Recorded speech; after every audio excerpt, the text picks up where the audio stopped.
Good day. My name is Chief Cadmus Delorme.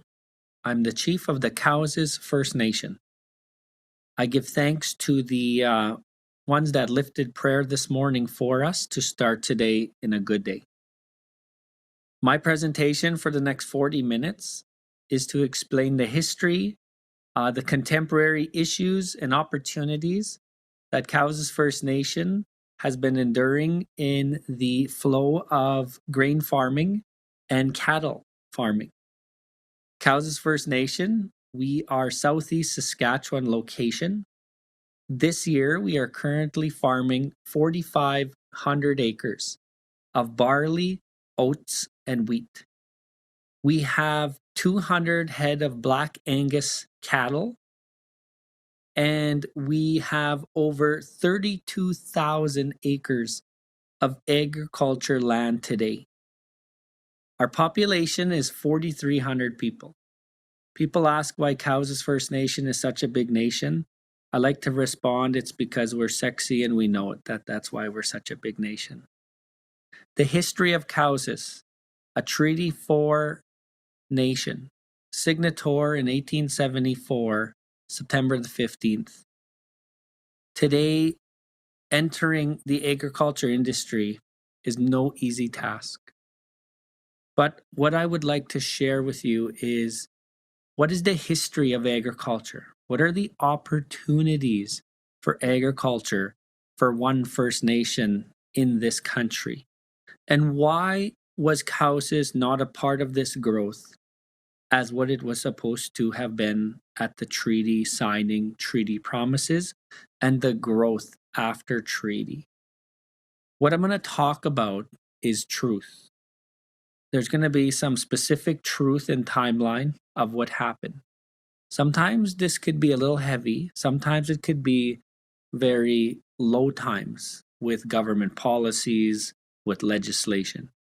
But I want you to know that we inherited this. No one today created these kind of policies, but we must know the truth in order to persevere into reconciliation. Today is about number 92 of our Truth and Reconciliation. The over 100,000 residential school survivors who lead in our nations, who lead and raise leaders in our nations, have told their story, and the Truth and Reconciliation is all of our obligation, Indigenous and not. If you share this land and love that you live in Canada, the Truth and Reconciliation calls to action are your responsibility. The first thing about history, about agriculture, is that there was a time when the ancestors of Cowessness First Nation, and please, if you're Indigenous, your ancestors in your nation, the ancestors of Cowessness First Nation lived nomadically. There was a great governance structure, there was great economics, there was no children in care, there was no unemployment, everybody played a role. And the nomadic lifestyle worked right into the agriculture and the gardening and the medicines that come from Mother Earth. The ancestors of Cowessness would stay in the Copel Valley during the summer. And in order to rejuvenate the land and the water and the animals, my ancestors would follow the bison to the south, sometimes into Minnesota. And then in the winter, they would migrate to Montana. In the spring, they would go to Cypress Hills, because that was the center point to our spirituality, to the connection to Creator. And we would always end back in the Copel Valley. So when we settled here in Southeast Saskatchewan along the Copel Valley, it was not only just because the reserve needed to be put here, but it's because our ancestors knew this land. They knew how to grow on the land. Agriculture just didn't come when the settlers started growing.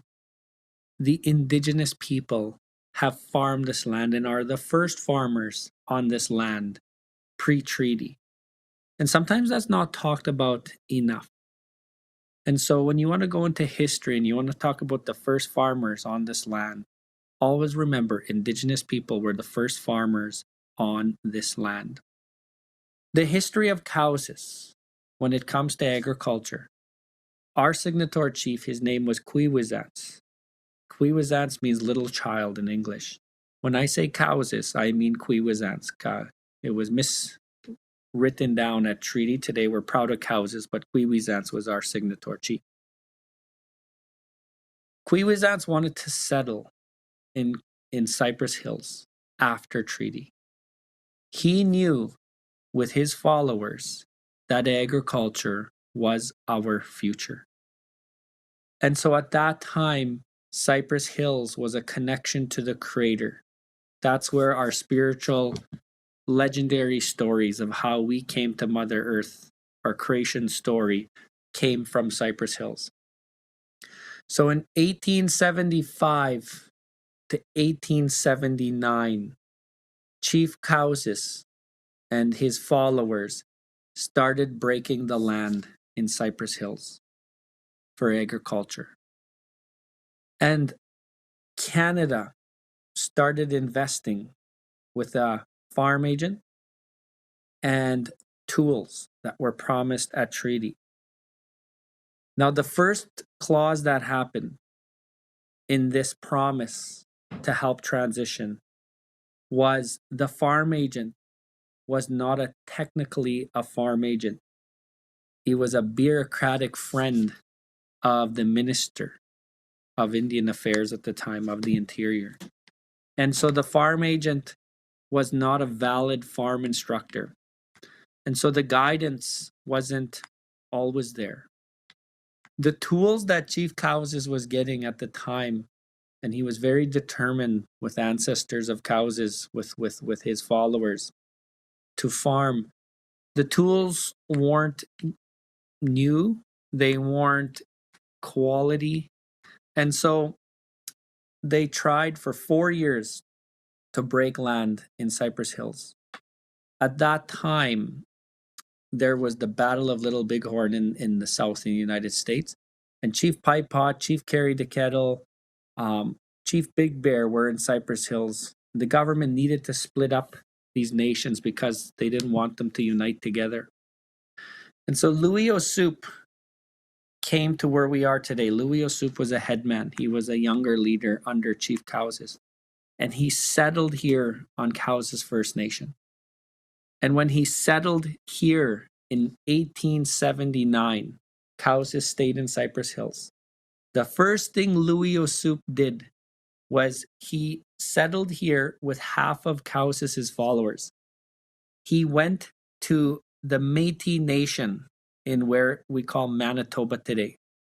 He recruited some of the best Métis farmers to come back to this land where Cowessness is today in southeast Saskatchewan and asked them to teach us how to farm. And so these Métis farmers came and settled with Cowessness. Today there's descendants of these Métis, so Cowessness has some history of Métis. Chief Cowessness eventually got tricked to come and stay here and live here for the remainder of his days with the rest of his followers and left Cypress Hills. When Cowessness settled here in 1881, again started breaking the land, started to develop agriculture. We, at the time in our oral stories, it was now time to stop and pause that nomadic way of life. The buffalo depleted our only resource for decades before, centuries before. So agriculture was going to be our new economic drive. And so when Cowessness settled here, again, the farm instructor, the farm agent that came here wasn't technically a technical farm agent. It was a friend of the bureaucracy, of the minister. And that farm agent wasn't giving the full instructions. And Chief Cowessness, Louis Osoup, and the Cowessness people were determined to be farmers.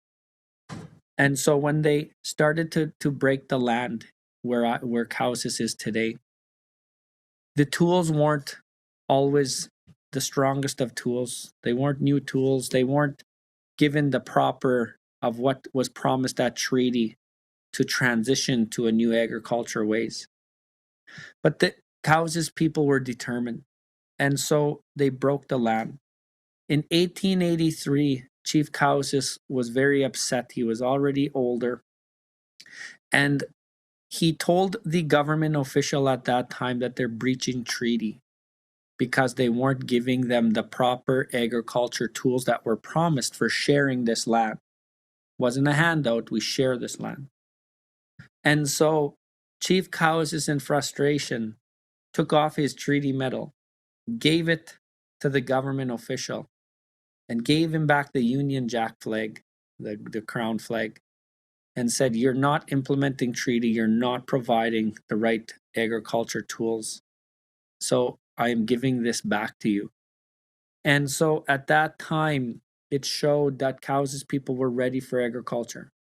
And we were already being pushed out of something that we wanted to be involved in. Chief Cowessess passed away in 1886, but Louis O'Soup became chief after that. And the Cowessess people continued to break land, to become farmers, as was the plan when the buffalo were no more. There are on record speeches of the local MP in 1890 saying the following: "If it came between the Broadview Canadians, which is the local town, and Cowessess Indians, I would choose the Broadview Canadians to make sure that they succeed." And so as 1885 came and gone, the pass system started on Cowessess. At that time, Cowessess people were starting to win crop prizes and competitions. They used to have competitions for the best crops. Cowessess people were winning these crop competitions, even though their tools were limited, and sometimes what the government was offering them was not always up to par. Sometimes the technology was actually reversed. As technology grew in agriculture, Cowessess people were given the opposite. Cowessess people were also winning in the cattle competitions around 1885 to 1890. At that time, the settlers, Canadians, were starting to be jealous of Cowessess winning.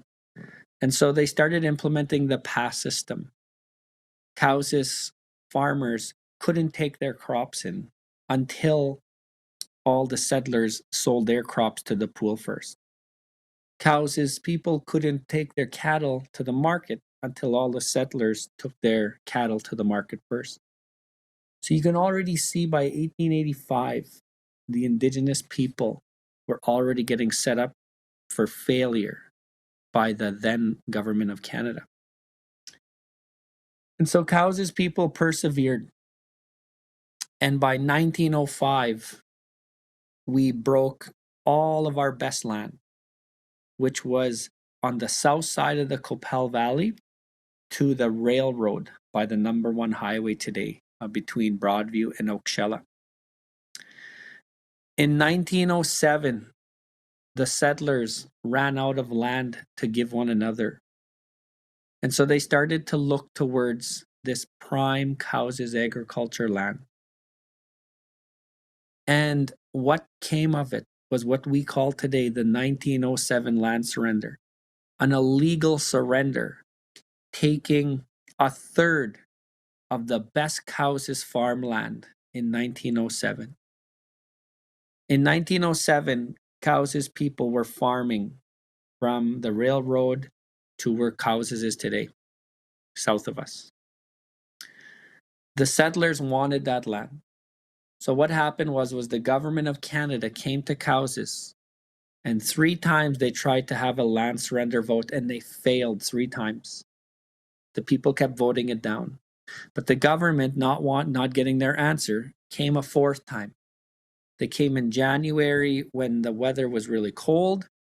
They called a meeting, the Indian agent, the government of Canada official in 1907, and they had a vote to surrender the best Cowessess farmland just south of the reserve today. The vote was 15-15. It was a tie. The Indian agent is on record running outside and is actually 14-15 the vote.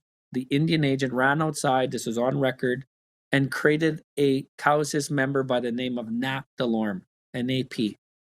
And Nap broke the tie. In our record, we've never had a Nap Delorme on our record, so this person was brought in externally. There was then a Mr. Gaddy that came and broke the tie to surrender the land, which Cowessness, in Canada's eyes, Canada got what they wanted, the best Cowessness farmland. 2 weeks later, on record, it stated in a Indian agent's notebook that Mr. Gaddy came into the Indian agent office and said, "Where's that money you promised me for voting in favor to surrender the land?"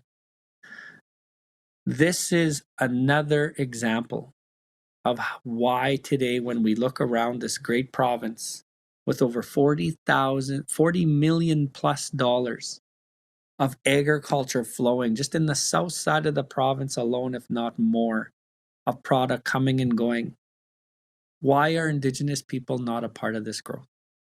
Why are Indigenous people not exercising what was supposed to be a treaty obligation of the Crown and a treaty responsibility of Indigenous people? What I'm leading to is the policies, the legislation, the jealousy in the 1800s set us up where Indigenous people still today on reserves have the best quality farmland. We're talking level 3 and 4 in the soil of good land. But when you go on reserves today, majority are non-Indigenous farmers farming on reserve land. We look in our communities, we look at unemployment, we look at succession planning, we look at the intergenerational trauma. Our connection to land has never stopped. Agriculture is our future, and it's conferences like this, and gatherings like this, and minds of investors to agriculture specialists, agrologists that are going to help Indigenous people get to the place where we need to. The byproducts of agriculture is there is so much potential, from the seed selling to the chemicals to the farm machinery. There is so much that can be an opportunity for farming. Indigenous people have been shelved and pushed aside for over a century. And it is now time, it is all of our responsibility to make sure now that when we move forward, that Indigenous people are a part of the agriculture growth. Not because it's just an implementation of treaty, which is really important, but it's because of what we all inherited today. We may not have been a part of those policies, legislation, and past system that left my ancestors from prospering. But it's because today we share this land. We're all treaty people.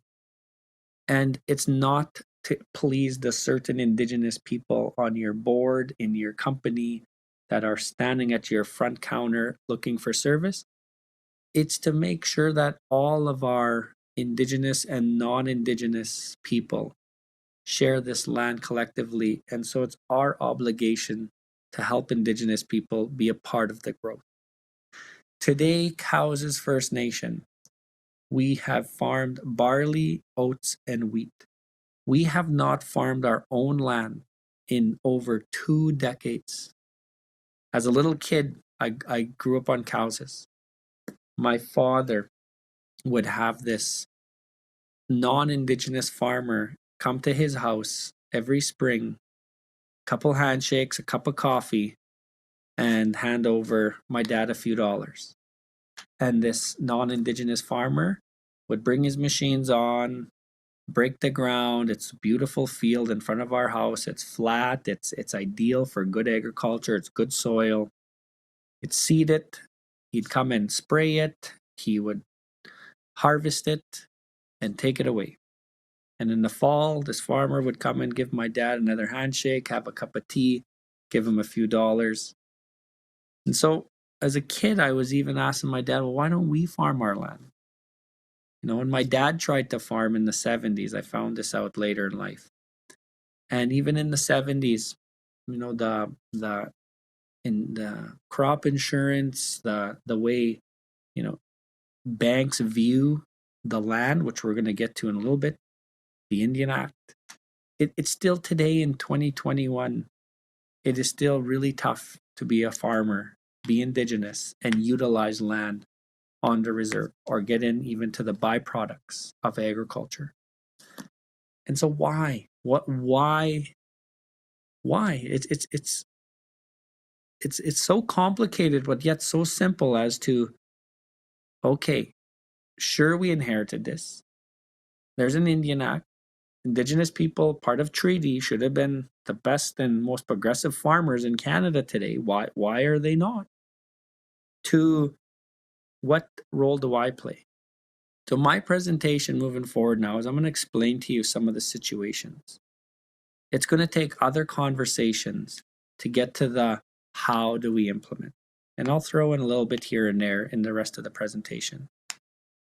In 2017, Cowessness First Nation, we were ready to farm. At that time, we had no farmers. We had one member, one citizen who had a little bit of cattle, who broke a little bit of his land, but he didn't have all the machines. But he did what he could. We had one person, and he was closest to a farmer of what we had. Everybody else, what you called bucksheed or just did handshake deals and got cash, and they non-Indigenous people farmed the land. So the first thing Cowessness had to do, and it was a tough one, is we made sure all of our land had valid permits and there was no more handshakes. And so all of our prime land started to have valid permits, under the Indian Act, which is colonial, but it was a start. That's not our end goal. And we started understanding and we started getting fair market value for the land rental that Cowessness oversees. See, our land is not private. That is a treaty. Our land is collective for our children and children yet unborn. So now today, Cowessness gets fair market value for our land from non-Indigenous farmers. $50 to $60 rent per acre per year.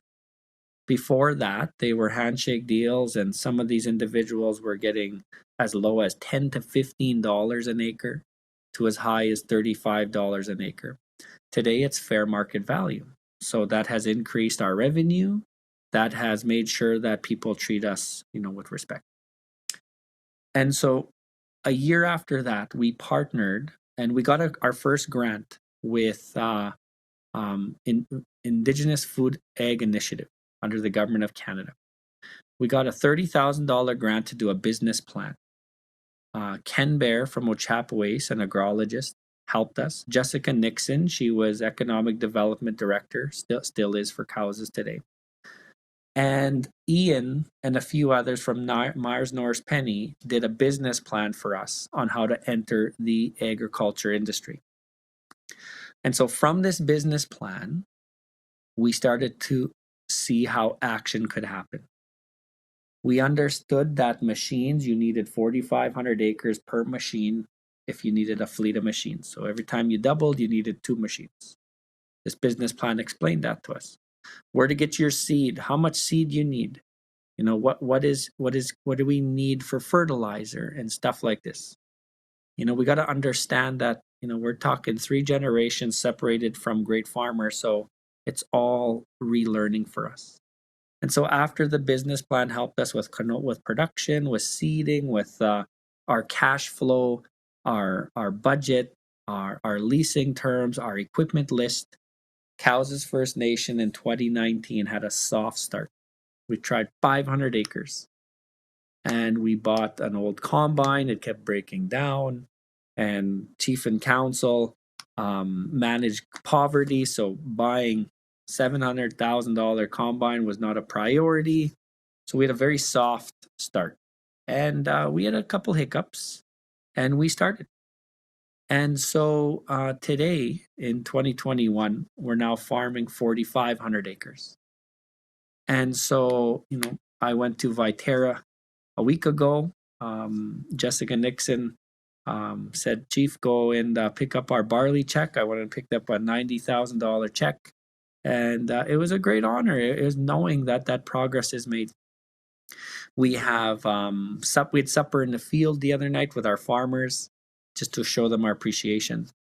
And our bins are all filled. We have now finished our barley, or our canola, and our wheat. And so it has been a trying time. Some of the things that I need to explain to you is the growing pains of Indigenous people joining agriculture today. The biggest growing pain is succession planning. Right now, we have Terry Leroy, who is a baby boomer, who is beyond retirement age. We have Alan Friesen, who we call Big Al. And these two are almost elderly. And so we rely heavily on them to keep our farm going. These two, if they were to exit, do we have the next generation ready to go? We have had trial and error for 2 years now with Generation X, Generation Y, not millennial yet. And, it's not an 8 to 5 job. It's very timely and committed, and we are having some challenges with succession planning. Secondly, we welcomed in non-Indigenous people to help us. Absolutely needed. Our agrologist, our farm lead, Reed Pillar, is doing a phenomenal job. He makes our decisions for us. He makes sure Terry, Big Al, and Jessica are part of the decision making. Chief and council, we play the role as the board, and we incorporated our business. We incorporated it just for protection, for insurance, and to make sure that the liabilities are all covered. And so under the Saskatchewan Corporation Act, we have to make sure we follow those. So as Indigenous people, we have to make sure that, we're doing it from our treaty base, but we're also doing it from a business-minded set. And so we're moving forward. Our biggest challenges is the money we make is going to be an investment for more machinery. Sometimes when First Nations do business, you have a successful farm year, you have people saying, well, where's the money? Show us the money. Let's cash some checks. Well, actually, every dollar we make is going to be reinvested. And that's something council has committed for the next 10 years. And so those are strong commitments. And, the leadership support, the citizen understanding, Cowessness is destined to be a farm success story. But it ain't going to be easy, and I'm not here to present to you that specifics. I'm just letting you know that there's one First Nation in this province, in Treaty 4, that is trying. And there's others. I know Pasqua has a great plan. Thunderchild has been farmers. Ochapowace has a plan. So they're out there. I got to talk to you about the technical side of the business. And I'm talking the legislation part. One of the biggest challenges we face today as First Nations entering the agriculture is the value of land from the Bank Act of Canada. The Indian Act, Section 88, devalues land from a business perspective to the point when you do your business, your assets don't include land. Because land, from a colonial perspective, from the government of Canada, from the Crown, states that this land is the Queen's land set aside for her Indian. From a First Nation Cowessness perspective, this is our primary land. Treaty 4 territory is our territorial land. And so we do have some miscommunication, misunderstanding. But from a business perspective, trying to increase your assets, trying to have equity, trying to go to banks and investments to try and borrow and leverage, you cannot use reserve lands because from the Bank Act of Canada, Indian Act trumps the Bank Act of Canada, making reserve land from a business mind almost valued at $0. So chief and councils, in order to get loans, in order to get more equity, have to do co-signing to make sure that if something was to go wrong in the loan, that the band would be there to pay the debt, which in business is realistic. When Cowessness First Nation first entered this 4 years ago, FCC, Farm Credit Canada, today FCC and Cowessness are really good together. But at the beginning, FCC couldn't figure out Section 82 or 88, sorry. They couldn't figure out 88. They're like, so how do we do this? So it took us some trial and errors, and now today, the Farm Credit Canada, amazing. The First Nations Bank of Canada. There's many institutions out there that are ready to invest. The First Nations Bank of Canada understood. They understood how to approach it, how to utilize equity, and the role chief and councils play. You know, other banks, they try, but they just seem to not understand from a legal perspective. And we're not going to be putting in an extra 60 grand for our lawyer to teach the bank lawyer how this works. Thirdly, there are grants and equity investment from Saskatchewan Indian Equity Foundation. They've been a great friend. The biggest one, though, for Cowessness in the last 2 years has been the Indigenous Ag Food Initiative. Cowessness recently got $920,000 from this. Why this is important? It's about equality. Some of these great farmers that are non-Indigenous, they're not a high risk because they got enough assets and equity and history that if they have a drought year, they have enough insurance, from crop insurance to there's government grants. But because we're on reserve land, sometimes we don't get those. And so this $920,000 grant actually makes us a medium risk now to fill our drought years. And so it makes us at a more fair process. And I say this with not blaming, with not trying to make government officials, feel guilty or cornered. But I say this, that we must challenge each other today. We all must reset our compass a little bit to go back into our policies, to go into our frameworks, and to see how we can include Indigenous First Nations, Indigenous individuals, to utilize their land at a number 92 of TRC, economic perspective, and be able to farm as someone off the reserve. This is 2021.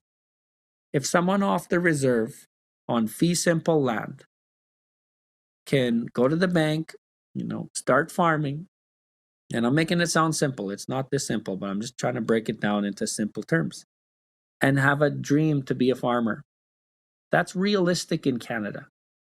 But to live on the reserve and be administered under a colonial Indian Act and to utilize prime land, it's challenging.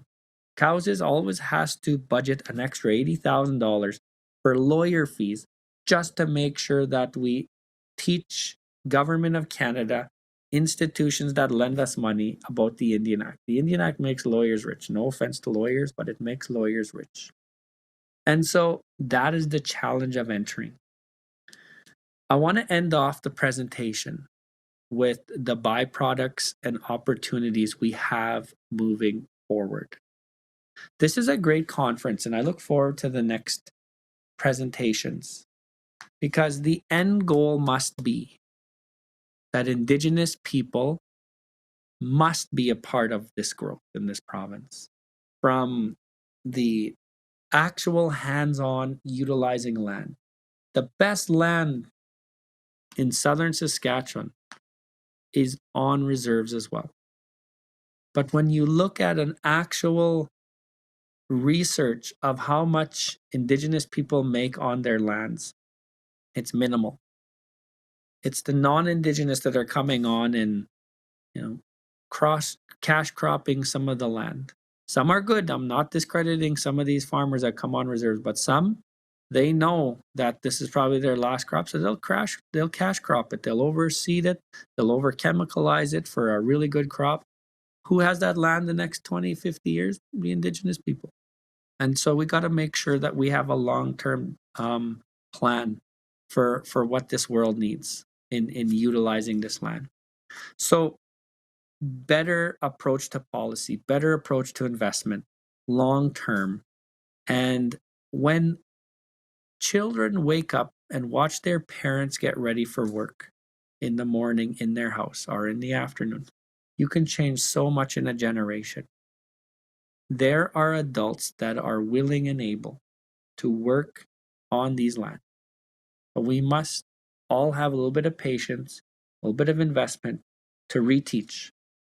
Secondly, agriculture must be a part of other areas within the community, in the labor force training, in the school, agriculture, the connection to land, the food sovereignty. It's not just economics, it's food sovereignty. The way machines are financed and the way we leverage, we must reapproach the way Section 88 doesn't work. And we must find other ways to not put so much pressure on chief and council. We got to give chief and councils a little bit of space, because managing poverty isn't easy. Mental, emotional, physical. And, this chief and council for Cowessness understands the risk we're taking in farming. But we also see the opportunity. And so that's why, I like to share. Every nation should and can be doing this. The second part is the byproducts, the gasoline or diesel sale. First Nations have gas stations, there's partnerships. How do we make sure that farmers farming our land buy our gas? How do we make sure that we can join the byproduct? Cowessness First Nation and Ochapowace First Nation, led by Ken Bear, an agrologist, a First Nation agrologist, did a byproduct plan. Mars Norris Penny did it for us. And so in there, it talks about these byproducts that we can get into, all the different businesses, from selling gasoline to selling seed to selling chemicals to selling machinery. And, that is a long-term plan for Cowessness. Coming to a close on this presentation, farming is a treaty obligation.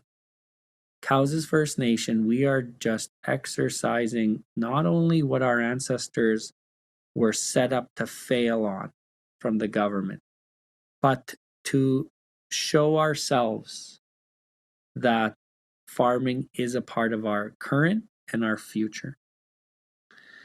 The solution moving forward is we must understand the truth, not to corner, not to feel bad, but to understand and be patient that Indigenous people need a lot of your help that are listening, a lot of help from successful people, and we need to understand how agrologists and more Indigenous agrologists will help in utilizing our land.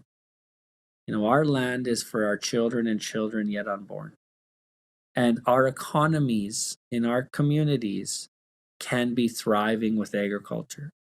Right now, on Cowessness before agriculture, we relied on our golf course, our gas station, a little bit of renewable energy. Now we diversified into agriculture. And so that makes us more self-sustaining. It reduces the poverty line, and it increases our success. Our success will lead to, less children in care, less incarceration. And I'm not saying Indigenous people are overwhelmed in these areas. That's just the reality of what intergenerational trauma has done to us. I conclude with the following. Cowessness First Nation's presentation is about one First Nation in this province. Other chiefs, other councils, other economic development entities of First Nations have and will continue to have their success stories. This is a story of how a First Nation was promised investment in 1874, was tricked, was lied to, was given barriers, and ultimately led to no farming on Cowessness by the 90s and 2000s.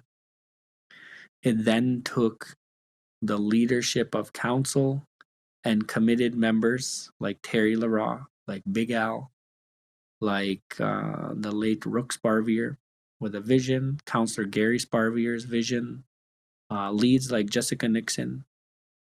And today now One First Nation is moving forward. Our end goal is to farm 20,000 acres of land. We then need to understand how to store it.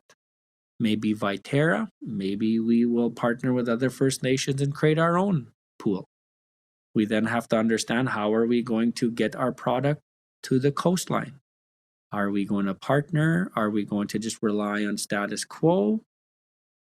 And bigger, how do we work with Canada's plan to sell our product? Or do we use our inherent right of the United Nations Declaration on the Rights of Indigenous People, Section 15, and make our own agreements with countries internationally? There is so much opportunity. And so together, when we understand truth, we then focus on reconciliation. And number 92 is that. And so I thank you very much for letting me spend some time with you. I did not even get to talk about the cattle part, but we'll keep that for a future conversation. If anybody who has heard this and wants to reach out, please reach out. There's no ego in what we do. We have made our hiccups. We are making our successes big, and we look forward to being one of the best run agriculture corporations. And the bonus is that we are implementing our treaty obligation and that we're First Nations owned. On behalf of Cowessness and all the ones that have helped us get this to this point, I thank you for letting me share. I look forward to the conference, and hopefully this has shed light on the truth so that when we talk about future things, that you can go back to say, well, I've heard from One First Nation, this is the challenge, but there's also an opportunity. The Naskamun, thank you very much.